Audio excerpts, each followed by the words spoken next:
Last video में हमने देखा था electric field due to a dipole on its axial line. अब ये वाला जो केस 2 है ये भी उसके जैसा ही है, एक्सियल लाइन पर ही हम निकाल रहे हैं, बट एग्जैक्टली कहाँ पर निकालेंगे हम? सेंटर पर निकालेंगे।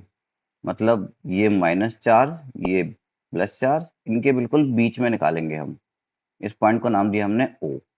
यहाँ पर हमें अब इलेक्ट्रिक फील्ड निकालना है। तो पिछला वाला जो डेरिवेशन है उससे बहुत ज़्यादा इजी है, ये ज़्यादा कुछ प्रॉब्लम नहीं जाएगी आपको।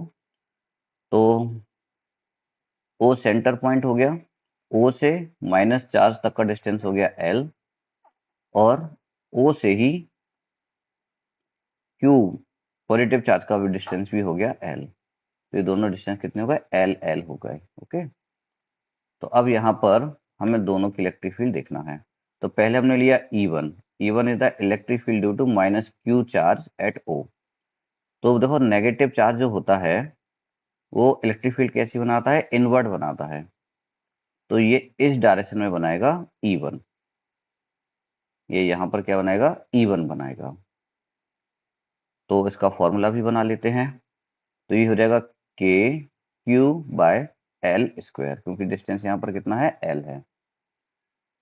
अब यहाँ पर हम नेगेटिव साइन फिर से नहीं ले रहे हैं, तो ये ऑलरेडी मैंने लास्ट वीडियो में बता दिया था कि हम यहाँ पर डायरेक्शन मेंशन करके ही पूरा कैलकुलेशन बना रहे हैं। तो it is not required to mention the sign of charge, वरना फिर हमारा वो जो फाइनल आंसर है वो रॉन्ग हो जाएगा। तो ये यहाँ पर हमारा माइनस चार्ज से बनने वाली इलेक्ट्रिक फील्ड हमने बना ली। सिमिलरली अब हम देखेंगे कि जो हमारा पॉजिटिव चार्ज है वो कितनी फील्ड बना रहा है। तो ये है हमारा पॉजिटिव चार्ज है, E2 नाम दिया हमने इसको, electric field due to positive Q charge at O।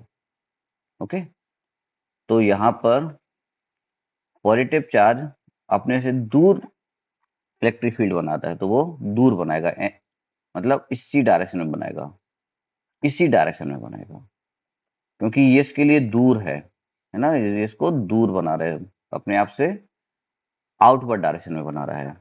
और फॉर्चुनेटली जो नेगेटिव है उसका डायरेक्शन भी यही, क्योंकि वो इनवर्ड बनाता है। अच्छा, यहाँ पर एक चीज जो ध्यान में रखनी वो ये है कि इनके जो मैग्नीट्यूड हैं वो सेम रहेंगे, E1 और E2 जो हमारा बनेगा। अब ये वाले जो E1 E2 लिखे आप इनको मत देखो, आप सिर्फ इनको देखो, ठीक है। तो इन दोनों के मैग्नीट्यूड सेम रहेंगे, तो इन दोनों की जो एरो की लेंथ है वो सेम होनी चाहिए। लेकिन मैं अगर एक के ऊपर दूसरे को बना दूंगा ना तो पीछे वाला नहीं दिखाई देगा, इसलिए थोड़ा सा छोटा बनाया है। बाकी छोटा बनाने की कोई रिक्वायरमेंट नहीं है, ठीक है। आप चाहो तो एक काम ये भी कर सकते हो कि जो दूसरा वाला है मैं दोनों को यहाँ वापस से बना देता हूँ। तो आप E1 को